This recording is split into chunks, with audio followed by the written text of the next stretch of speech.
Araw daw po mga kapatid. At tayo po ay magsisimula na. Let us pray. Salamat o Diyos sa oras na ito, Panginoon, na kami po o Diyos ay magpapatuloy, Panginoon, sa aming pag-aaral o God sa inyo pong mga salita. At dalangin po namin o Diyos ang inyo pong pagtuturo, Panginoon, sa bawat isa po sa amin. Sa inyo po lahat ang papuri at pasasalamat sa pangalan ni Jesus. Amen. Tayo po mga kapatid ay magpapatuloy dito po sa ating pinag-aaralan sa book ng Nehemiah chapter 9 at patuloy po nating tinitignan itong kwento ng mga Israelita. At nandito na tayo dito sa verse 26 ng chapter 9. Sabi dito, ngunit kinalaban ka pa rin nila at tinalikuran nila ang iyong kautusan. So, ganun lagi yung nakikita po natin na problema ng tao sapagkat nakakalimot po siya sa mga ginagawa or sa mga ginawa at ginagawa ng Diyos sa buhay niya. Tinalikuran nila ang iyong kautusan. Ayaw nilang sumunod doon po sa mga pinag-uutos sa kanila ng Diyos kahit na alam po nila na ito po ay para sa kabutihan nila, para sa mga nagnanais, 'di ba, na sumunod po sa Panginoon. Ito po ay pagpapala sa kanila, pero doon po sa mga ayaw na sumunod sa Lord, ito po ay hindi po makagaganda sa kanila. Anong ginawa nila? Sabi dito, pinatay nilang iyong mga propeta na isinugo mo upang sila'y panumbalikin sa iyo. So ganun po katindi yung pinaggagawa ng mga tao po na ito, na grabe lang yung demonstration ng God, ng kanyang mercy, 'di ba, ng kanyang grace, ng kanyang love. Pero instead na maging grateful po sila doon po sa ginawa ng Diyos sa kanila, ang ginawa po nila ay tumalikod po sila sa Diyos. Ayaw nilang tanggapin yung kanyang kautusan at pinatay pa nila yung mga propeta na ibinigay sa kanila ng Diyos upang paalalahanan sila, turuan sila, 'di ba, na manumbalik sa Panginoon. Kasi siya yung may akda ng lahat ng magagandang bagay sa buhay ng isang tao. 'Di ba tayo ng mga magulang, mga kapatid, we wanted our children to have a good life. Kaya patuloy natin silang pinangangaralan, patuloy natin silang tinuturuan, 'di ba? Patuloy natin silang inaabot. Alam mo 'yon, yung grabeng pagpapakumbaba na ginagawa ng isang magulang doon sa kanyang anak para siya'y intindihin, para hindi siya mapahamak, yung pag-iintindi, 'di ba, yung pagmamahal, grabeng grabeng ginagawa ng isang magulang. At nakaka-amaze po yung mga especially yung mga ina or yung mga ama na talagang nagpapagal, ginagawa yung lahat, kahit na pagod na, 'di ba, sa pagtatrabaho. Alam mo yon, yung talagang ginagrab nila yung lahat ng opportunity upang mabigyan yung kanilang mga anak ng magandang buhay. Ng magandang buhay. So, we can understand si Lord.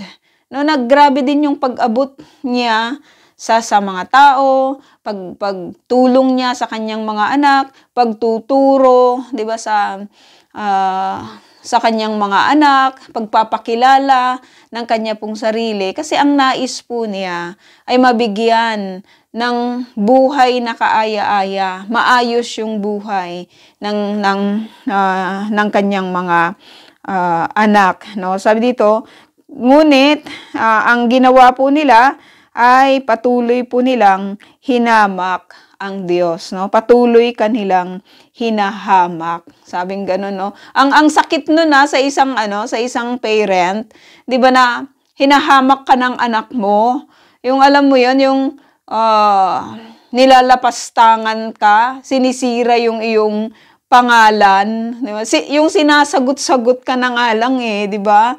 Ang sakit-sakit nun, 'di ba sa isang magulang. So just imagine na lang yung feeling din ng Lord sa ginagawa ng mga tao sa kanya, nagplano siya ng mabuti, maganda po yung kanyang mga sinasabi, lahat ng ginagawa niya ay para sa kabutihan po ng tao, but instead na maging grateful yung mga tao po na ito, wala po silang ginawa kung hindi bigyan ng pasakit ang Diyos na tunay, 'di ba, na nagmamahal po sa kanila, Dahil sa ginawa nila, verse 27, pinabayaan mong sakupin sila ng kanilang mga kaaway. Pinabayaan mong sakupin sila ng kanilang mga kaaway. Ipinaalipin mo sila at pinahirapan, Masakit ito sa isang sa isang magulang, 'di ba, yung bigyan mo ng ng lesson ang iyong anak, yung paluin na nga lang, may mga magulang talaga na umiiyak, kasi grabe yung pagpapahalaga mo grabe yung pagmamahal mo dun sa anak mo na yon na gusto mo mapabuti, 'di ba, yung kanyang buhay. Pero kapag hindi talaga nakikinig, grabe talaga yung panghahamak, grabe talaga yung paglapastangan, kahit masakit ito sa part, 'di ba, ng Panginoon na tunay nagmamahal. Kasi yung tunay lamang na nagmamahal ang nasasaktan. Yung mga hindi tunay na nagmamahal, wala yun pakialam, 'di ba? Pero kapag tunay na nagmamahal ang isang magulang, alam mo yun, talagang masasaktan man siya, pero kailangan yun gawin para bigyan, 'di ba, ng lesson supposed to be yung mga anak, yung mga Israelita dito, kaya sabi dito, pinabayaan mong sakupin sila. Sige, kung yan yung gusto nyo, ayaw nyo akong sundin, 'di ba? Ayaw nyo itong mga ipinapanukala ko sa inyo na para rin naman sa inyong ikabubuti. Okay, gawin ninyo yung inyong gusto, sabing ganon. At dahil doon, nag-lead po ito, 'di ba, sa pagsakop sa kanila ng kanilang mga kaaway, kasi pinabayaan na sila hindi sa pinabayaan, kundi inallow sila ng Lord, 'di ba, na alam mo 'yon, na masakop po sila ng kanilang mga kaaway at maalipin, at maalipin sa ibang mga lugar, at sabi dito ay pinahirapan sila, Ngunit, nang sila'y tumawag sa iyo, pinakinggan mo pa rin sila mula sa langit. Ganun yung mga kwento ng nababasa natin, 'di ba? Yung mga napapag-aralan po natin na sa panahon ng paghihirap ay tumatawag po yung mga Israelita sa Panginoon, I don't know sa mga experiences po natin, mga kapatid, sa buhay na ito bilang isang anak o bilang isang magulang. May mga instances ba sa buhay po natin na kung saan yung anak mo ay humingi sa iyo ng pasensya, humingi sa iyo ng tawad doon po sa kanyang maling ginawa, so what is your what is how do you feel with that, ano yung nararamdaman mo patungkol sa ganong sitwasyon, na humingi sa iyo ng tawad, 'di ba? Ang sarap ng ganon na feeling na realize niya na nagkamali siya, o kaya ikaw naman na magulang, 'di ba, kung alam mong nagkamali ka, humihingi ka din ng tawad, 'di ba, sa iyong anak, so that maganda rin iyon na pakiramdam, sa part ng isang ng isang anak, no? So, yung paghingi ng tawad, maganda po yun eh.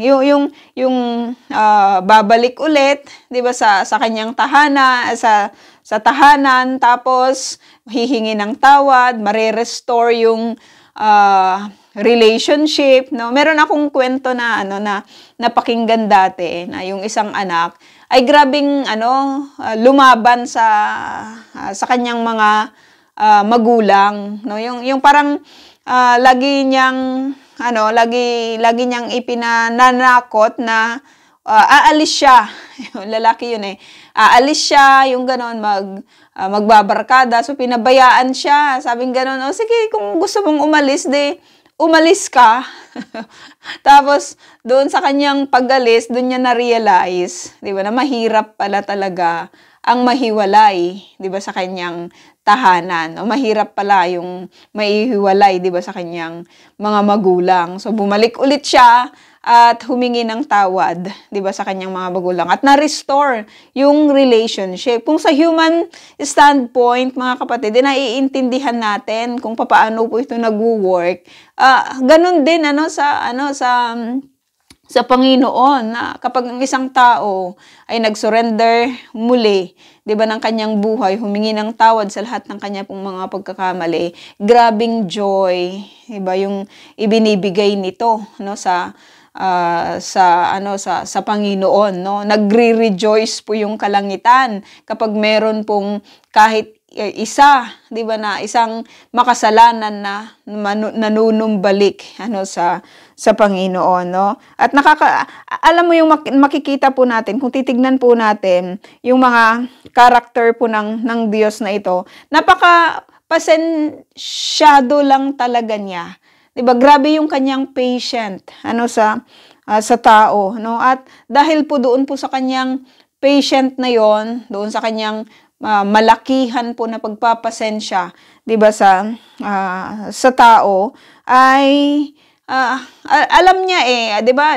Alam niya kung ano yung pwedeng mangyari, 'di ba, sa araw po ng bukas. Pero the moment na siguro grabe po siguro yung sakit na nararamdaman po ng Panginoon, 'di ba? Kasi ganyan kapag tunay kang nagmamahal, no, na nakikita mo na napapariwara, 'di ba, yung mahal mo sa buhay. Grabing kirot nun sa puso, no? Grabing sakit po nun. Pero yun yung gusto niya 'Di ba? Yun yung buhay na gusto niyang tahakin, no? At hindi ipinipilit lang talaga ng Lord kung ano yung gusto niya. Nirerespeto niya yung desisyon, 'di ba, ng isang tao. Kung gusto niyang mapahamak, napapahamak siya. Pero kung gusto niyang bumalik, ano yung makikita po natin dito sa Panginoon, na kapag tumawag yung mga tao po na ito na naglapastangan sa kanya, hindi sumunod sa kanyang mga kautusan, tinalikuran siya, pero kapag manunumbalik po sila sa Panginoon, naka-open alam mo yung acceptance ng Lord ay lagi pong nandyan, no? Sabi dito, pinakinggan mo pa rin sila mula sa langit, no? Nung tumawag sila sa iyo, pinakinggan mo pa rin sila mula sa langit. Sino lang talaga ang Diyos na katulad ng Diyos na ito? 'Di ba? Ibang-iba lang talaga siya. Kung sa tao lang siguro, 'di ba? Grabing hindi na kita tatanggapin, ilang beses ka nang nagkamali, 'di ba, sa akin, no? Pero sa Panginoon, the more na alam mo, nahihirapan na yung mga tao po na ito, at doon po sa kanila pong kahirapan, kapag tumawag po sila sa Panginoon, nakahanda pong makinig ang Lord mula po doon po sa kanyang trono, sa kalangitan, no? Mula doon sa kanyang trono, sa kalangitan. Sa habag mo sa kanila, sabi dito, binigyan mo sila ng mga pinunong sa kanila'y magliligtas.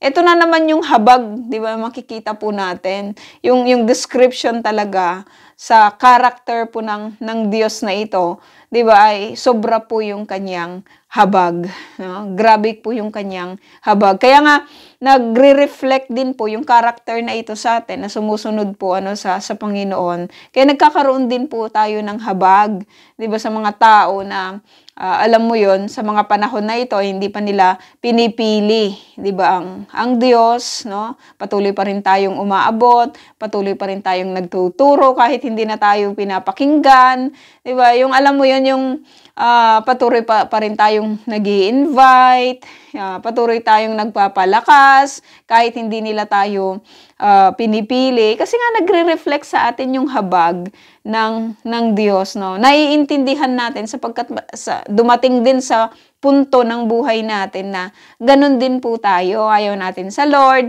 ayaw nating makinig, pero may mga tao, 'di ba, na talagang nagpagal.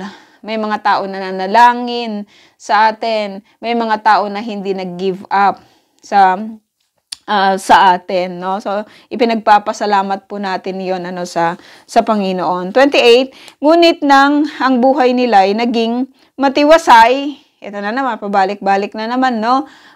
Nahirapan sila, tumawag sila sa Lord, ni-rescue sila ng God, sinave sila ng Lord. Pero nung okay na yung buhay nila, ano na naman ang pwedeng mangyari? Sabi dito, muli silang nagkasala laban sa iyo. Yan minsan yung problema, 'di ba, sa mga mananampalataya. Kasi inaabuso po nila yung habag ng God, no? Inaabuso po nila yung grasya na ibinibigay ng Diyos. Pero sa atin na nakakaunawa, doon po sa habag ng God, doon sa grasya, 'di ba, ng Panginoon, naiintindihan po natin na ang grasya po na ito ay hindi po natin passes para magkasala, no? Kundi ito po ay talagang pinangangalagaan po natin yung grasya po na ito upang lalo po tayo, 'di ba, na manangan sa Panginoon, lalo po tayo na maglingkod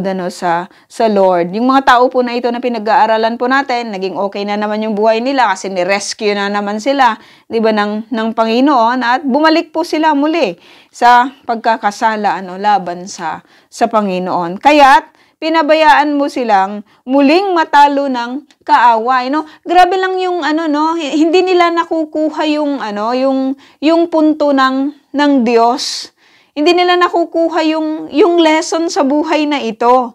Mga kapatid, bago natin sila husgahan, may mga instances din sa buhay natin, 'di ba, na hindi natin nakukuha, 'di ba, yung punto ng Panginoon, no? Hindi natin nakukuha kung ano ba yung lesson na ipinapakita, 'di ba, ng Lord. Dito makita po natin, 'di ba, na kapag sa Lord tayo sumunod, nandyan yung katiwasayan ng buhay. Pero kapag lumaban tayo ulit, 'di ba, sa Panginoon, yung consequence ng paglaban, yung consequence ng disobedience ay hindi po natin magugustuhan, no? At dito, hindi nila na gusto, sino ba yun naman yung may gusto, 'di ba, na matalo ng kanilang mga kaaway. Sa atin, malaya po nating nakikita yung mga ganitong mga sitwasyon, no, sa present na kaguluhan dito po sa bansa po na ito, no? At lagi po nating ipapanalangin kasi nagbigay po ng deadline ang Israel at saka ang Amerika sa mga kapanahunan po na ito, na kapag hindi isinoli ng mga Hamas yung mga hostages, yung lahat ng mga hostages, pagdating ng araw ng Sabado, meron daw pong mangyayaring hindi maganda, 'di ba, doon po sa part ng mga taga Gaza, no? So hindi po natin alam kung ano po yung mga pinagmimitingan nila, maging sa mga kapanahunan po na ito, hindi rin po natin alam kung ano yung mga pinag-usapan ng presidente ng Amerika at ng Prime Minister, 'di ba, ng Israel regarding sa mga problema at sa mga issues na meron dito po sa Middle East, no? Hindi rin natin alam kung ano ba yung mga personal na mga pinag-usapan ng King ng Jordan at ng presidente po ng Amerika, 'di ba? May mga glimpse lang tayo ng mga napapanood natin po sa balita, ano? At hindi rin po natin alam kung papaano po yung sa Egypt naman, kung sino po yung head po nila doon. At alam din po natin na sa mga border, sa mga kapanahunan po na ito, 'di ba? Especially diyan sa Egypt at saka yung border between Egypt and Israel, ay ang dami-dami pong mga tangke ng mga Egyptians na nakahanda sa mga kapanahunan po na ito, no, sa anumang galawan ng digmaan. So hindi po natin 'yon alam, no, pero nagpapasalamat tayo sapagkat ang alam lang po natin, 'di ba, na ang lahat ng ito ay batid lahat, 'di ba, ng Panginoon, no? Naiintindihan natin na kapag yung October 7, grabe yung ginawa ng mga kaaway ng Israel. Manlulumo ka talaga pag napanood mo sa mga sa TikTok, kasi kinakalat ng mga kaaway, no, kung ano yung kanilang mga ginawa. Alam mo yung papalakulin yung ulo ng ilang beses, yung alam mo yun, yung babarilin ng ilang beses, yung lulutuin yung bata sa loob ng oven. Grabing ano yun, grabing ano lang talaga, no? Grabing massacre po yun. Mga kaaway yun 'Di ba, mga kaaway? At maintindihan natin na kapag pinabayaan po sila ng Diyos at matalo doon po sa kanila pong mga kaaway, hindi po ito makabubuti sa kanila. Ano? At ang masakit doon, sasabihin ng mga tao na sa tingin po nila ay pinabayaan po sila ng Panginoon, at may mga pagkakataon na isisisi ng iba ang mga pangyayari po na ito sa Panginoon. Pero hindi po nakikita minsan ng tao yung disobedience niya, 'di ba, sa Lord, no? Sabi dito, muling matalo ng kaaway, no? Ngunit kapag sila'y muling nagsisi at humingi ng tulong, sabi dito, pinapakinggan mo sila mula sa langit at paulit-ulit mo silang inililigtas sapagkat ikaw ay mahabagin. Grabe lang yun kapag ikaw ay mahabagin. Pang ilang beses bang nagpaulit-ulit na nagkasala ang mga Israelita? Dito po sa pinag-aaralan po natin. Non-stop, mga kapatid. Non-stop yung kanilang paulit-ulit, di ba, na pagkakasala sa Panginoon. Pero ano yung maliwanag na nakikita po natin dito? Mahabagin po yung Lord. Magpasa hanggang ngayon, nararanasan po natin yung habag ng Diyos na ito. Di ba, na pinaglilingkuran po natin. No? Sabi dito, binabalaan mo silang manumbalik sa iyong kautusan. Kasi hindi ninyo nakukuha yung lesson nyo Di ba? Parang, alam mo yun, ang hirap kaya sa isang bata, nasubukan nyo na bang magturo ng isang bata na hindi niya nakukuha yung lesson niya? Hindi niya nakukuha yung itinuturo mo sa kanya. Di ba? Yung parang, kung pwede lang sanang biyakin na lang yung ulo, di ba? Para ipasok na yung lahat ng mga gusto mong ituro. Di ba? Pwede mong gawin sana yun para matutunan niya, di ba, yung kanyang lesson, no? Pero hindi nila nakukuha 'Di ba? Hindi nila nakukuha yung yung lesson na ito, na kapag humiwalay sila sa Panginoon, magkakaroon sila, 'di ba, ng kapahamakan. Pero kapag nasa tabi sila ng Lord, kapag nanangan sila sa Panginoon, nagtatagumpay po sila. Nagiging matiwasay, 'di ba, yung kanilang buhay, no? Sabi dito, ngunit sa kanilang kapalaluay, lalo nilang nilabag ito. Lalo nilang nilabag ito, no? Binabalaan mo silang manumbalik sa iyong kautusan, ngunit sa kanilang kapalaluay, lalo nilang nilabag ito, kahit na ang kautusan mo ay nagbibigay buhay. Hindi mo lang talaga din maintindihan minsan, di ba? Ang tao, bakit mas gusto niya yung magulong buhay kaysa doon sa panatag na buhay. Di ba? Kahit hindi doon sa mga mananampalataya, Kahit sa areas ng mga mananampalataya, mga kapatid, kahit sa grupo ng mga mananampalataya, may mga pagkakataon na mas pinipili po niya, 'di ba, yung lumabag sa kautusan po ng Panginoon, no? Kasi parang nahihirapan, no? Nahihirapan ang iba na sumunod sapagkat meron po silang sariling mga gusto at sariling mga desire na sa tingin nila magbibigay sa kanila, 'di ba, ng joy, magbibigay sa kanila ng kaligayahan, no?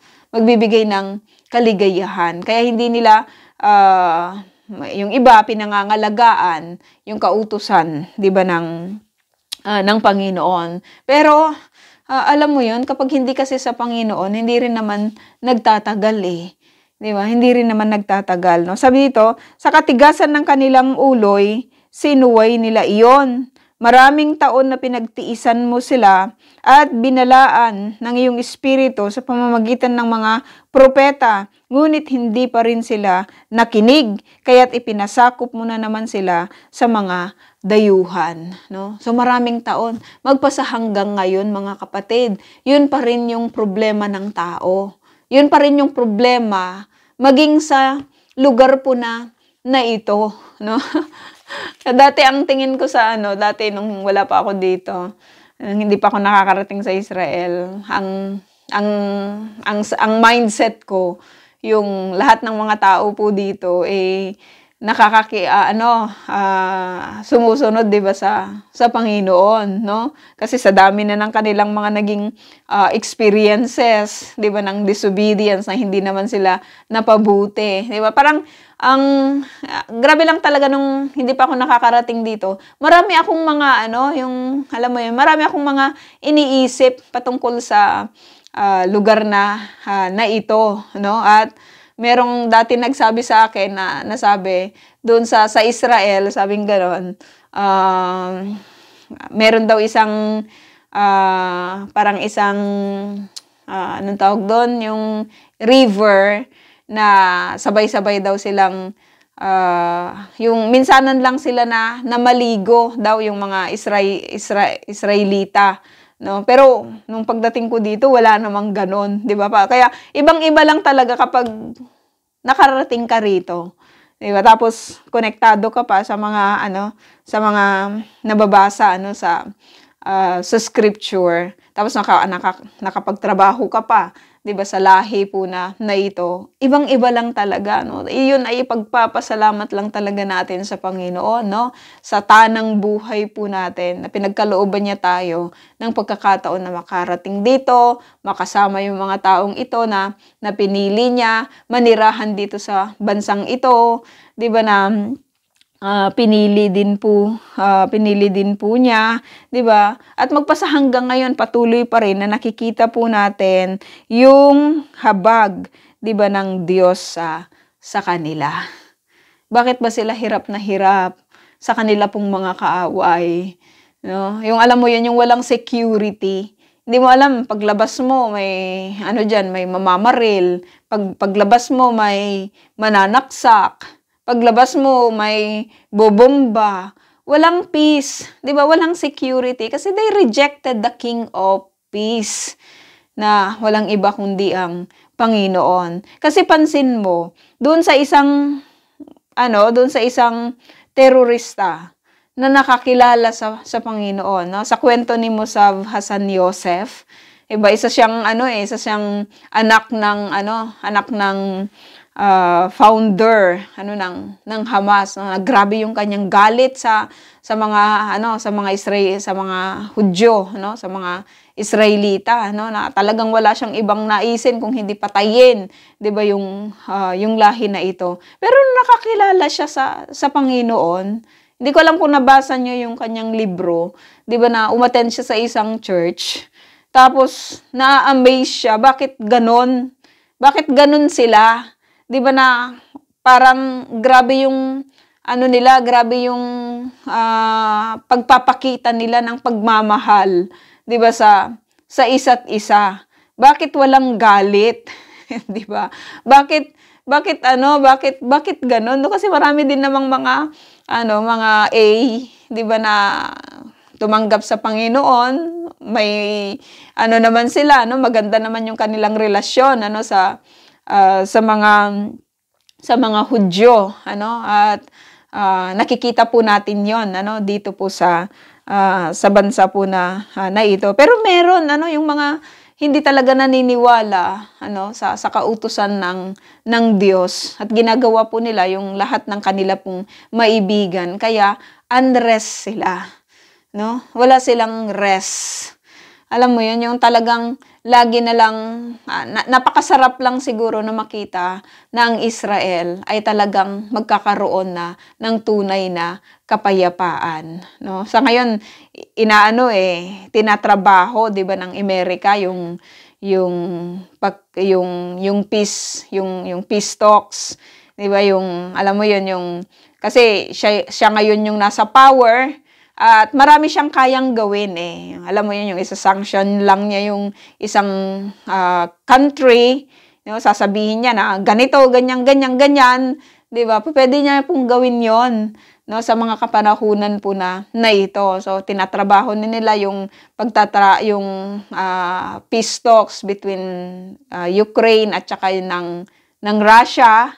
Di ba? Tapos dito sa Middle East, no? Pero mga pansamantala lang po yan na mga yung pansamantala lang ano na move ano pagdating po sa kapayapaan, kasi ang tunay na hari, 'di ba, ng kapayapaan ay walang iba kundi ang Panginoon. Ito yung nagtatagal, 'di ba, na peace kapag ito po ay ang Lord, ang Panginoong Hesus, 'di ba, ang tunay na kumilos, no? Sabi dito, ngunit dahil sa yung labis na kahabagan, ulitin ulit sa atin yung habag, 'di ba, ng Diyos. Hindi lang talaga kayang i-measure ito eh. Kasi punong-puno po ng habag ang Diyos. Kaya nga kung nakikita po natin yung habag na yon, nanliliit lang talaga tayo, 'di ba, sa lahat ng mga pagsalansang po natin. Kasi grabe, paano ka magagalit sa isang mapagmahal na Diyos? 'Di ba, na wala siyang ibang ginawa kung hindi yung kahabagan ka? 'Di ba? Grabe lang talaga yun ano na character ano ng Panginoon. Hindi mo rin sila ganap na nilipol at itinakwil. Ikaw ay mapagpatawad at mahabaging Diyos. So, grabe yung description ng author sa character ng God na meron siya. So, kung i-describe din natin yung character ng Lord na i-experience po natin, maaring yung mga katagang ito ay maari din po nating sabihin. Di ba? Naggrabe talaga yung habag ng Diyos sa isang katulad po natin. No? O aming Diyos, sabi dito, napakadakila mong Diyos. So, dakilang Diyos, mahabaging Diyos, mapagpatawad na Diyos, no? Grabe yung nakikita po natin, ulit-ulitin po natin ito, 'di ba, na character ng Diyos na ito. Kasi pinapakilala niya yung kanyang sarili sa lahat ng mga mag-aaral, 'di ba, ng kanya pong mga salita. Ito yung nakikita po natin sa mga kapanahunan po na ito, napakadakila ng Diyos po na ito. Kakilakilabot ang iyong kapangyarihan. Walang po pwedeng ilaban sa kapangyarihan, 'di ba, ng Diyos. Wala lang talaga, 'di ba? Hindi kayang labanan ng tao ang kapangyarihan po ng Panginoon. Kasi kahit sa creation, hindi naman po pwedeng nakakapag-create ang tao, 'di ba, ng parang puno pero wala namang buhay. No, mga plastic yung kanyang ginagawa, pero saan ba niya kinuha yung mga plastic na yon? Siyempre sa creation pa rin. Sino yung nag-create ng mga ingredients na ito? 'Di ba? Babalik at babalik ulit sa tunay na creator, no? Walang iba kundi ang Diyos, no? Makapangyarihan ang God. Kaya rest assured lang pala talaga tayo sa Panginoon na ito, kasi marami po siyang pwedeng gawin. No? Dahil po doon po sa napakalaki po niyang kapangyarihan. No? Tumutupad ka sa iyong kasunduan at mga pangako. So ito, napakasarap nitong pakinggan, mga kapatid, na hindi po sumisira ang Diyos sa kanyang mga pangako. Kapag nakipagkasundo siya 'di ba, sa tao. Sasabihin niya, ito, 'di ba, ganito yung gawin mo, ito yung aking tuntunin, ito yung aking batas. Kapag ginawa mo ito, mapapabuti yung buhay mo. 'Di ba? Yung mga ganitong klase ng kasunduan. Tinutupad ng Diyos yun eh. Pag sinabi niyang I will be your provider, He will provide everything. I will be your protector. 'Di ba? He will be our protector. Tinutupad niya. 'Di ba? Yung mga kasunduan na ito at yung mga pangako niya. Tumutupad ka sa yung kasunduan at mga pangako. Hindi kasi siya sumisira, 'di ba, sa kanyang mga pangako. Mula pa nang kami sakupin ng mga hari ng Assyria, hanggang ngayon labis ang aming paghihirap. Naghirap ang aming mga hari at pinuno, mga pari, mga propeta at mga ninuno. Ang iyong buong bayan ay dumanas ng kahirapan, kaya't alalahanin mo ang aming pagdurusa, no? Alalahanin mo ang aming pagdurusa, no? So, inano naman sila sinave naman sila, 'di ba, ng God, sa lahat ng kanila pong mga pinagdaanan. Ang lakas po ng ulan. Parang may yelo yung ulan. Wait lang po mga kapatid. Ayan, tuloy natin. Sabi po dito, no? Ang lakas. Nasaan na tayo?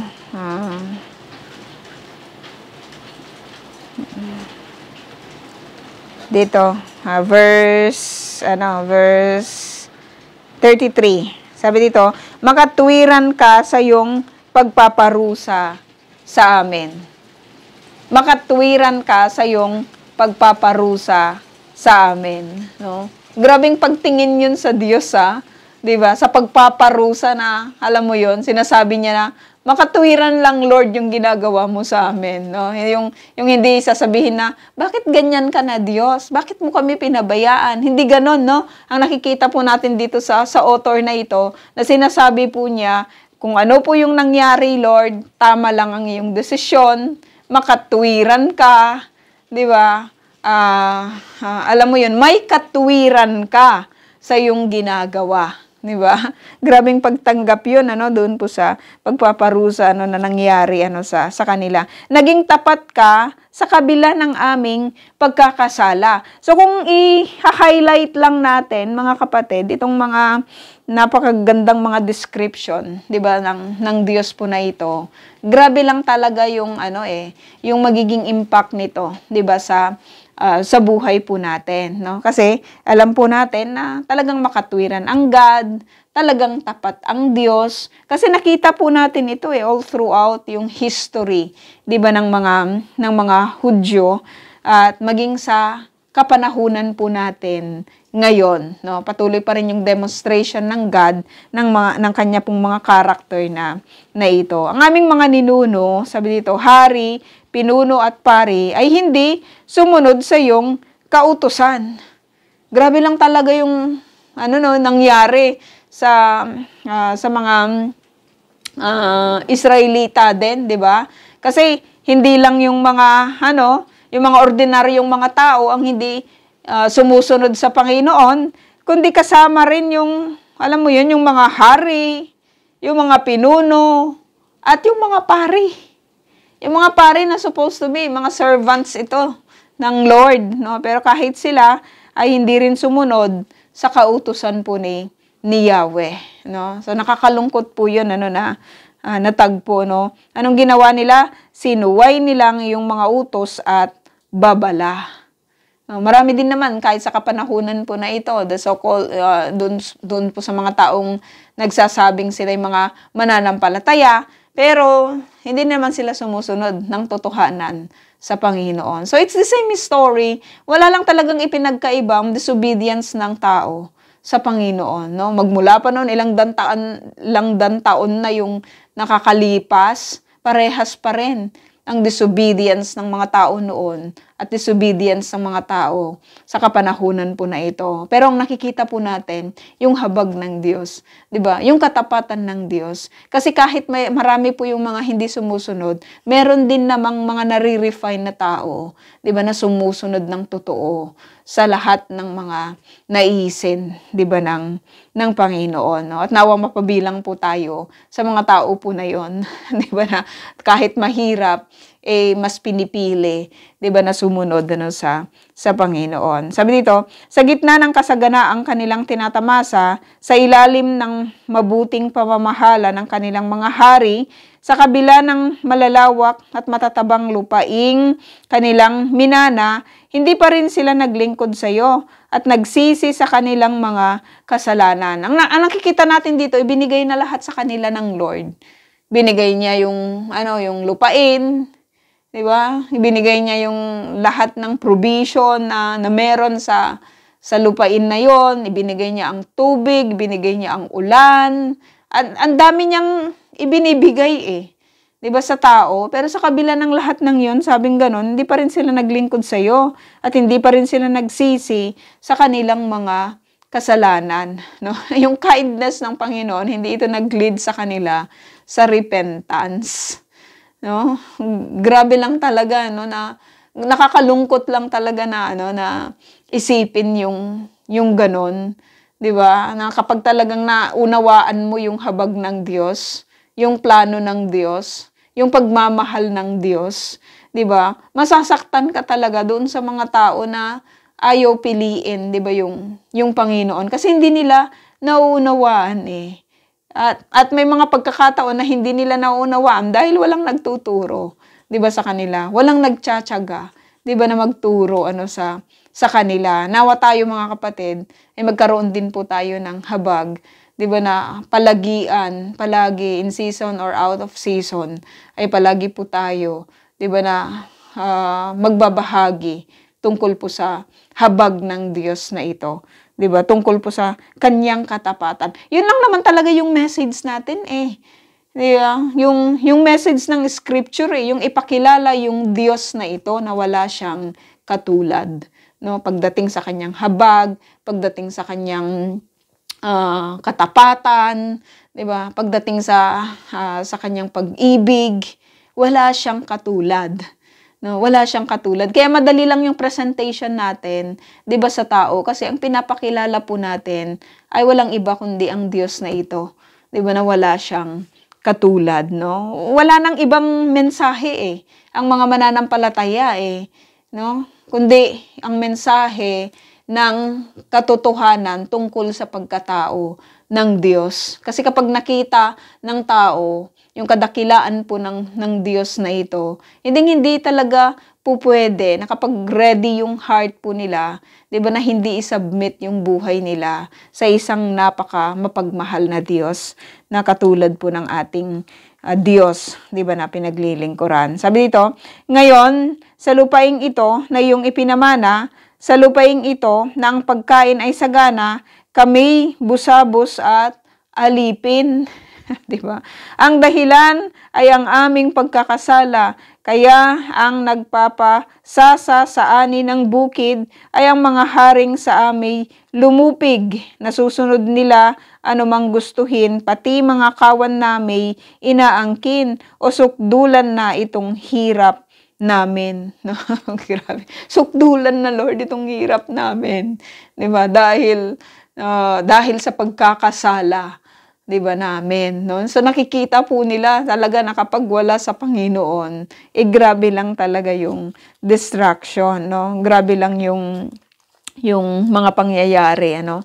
Sabi dito, dahil dito, kaming sambayanang Israel ay gumawa ng isang kasulatan ng sinumpaang kasunduan. Ito'y lubos na sinangayunan at nilagdaan ng aming mga pinuno, mga Levita at mga pare, no? So dahil nakita po nila yung buhay po nila hindi po pabuti, 'di ba? Ito na naman, manunumbalik na naman sila, 'di ba, sa Panginoon. May mga kasunduan na naman silang gagawin, no? Kasama po yung mga pinuno, yung mga Levita at yung mga pari, para gawin nila, itama nila, 'di ba, yung kanila pong relasyon sa Panginoon. Ano ba yung mga dapat naming hindi gawin? Ano ba yung dapat naming gawin? At yun ay pagpapatuloy po natin, 'di ba, sa ating pong aaralan kung ano ba yung kasunduan na kanilang gagawin. 'Di ba? Nakakatuwa lang, no, na may kasunduan na yung Diyos, pero ito, gagawa ulit sila ng kasunduan, 'di ba, sa Panginoon. So, yun po mga kapatid yung ating lesson, at itatype ko na lang po yung ating question, Erev Tov po.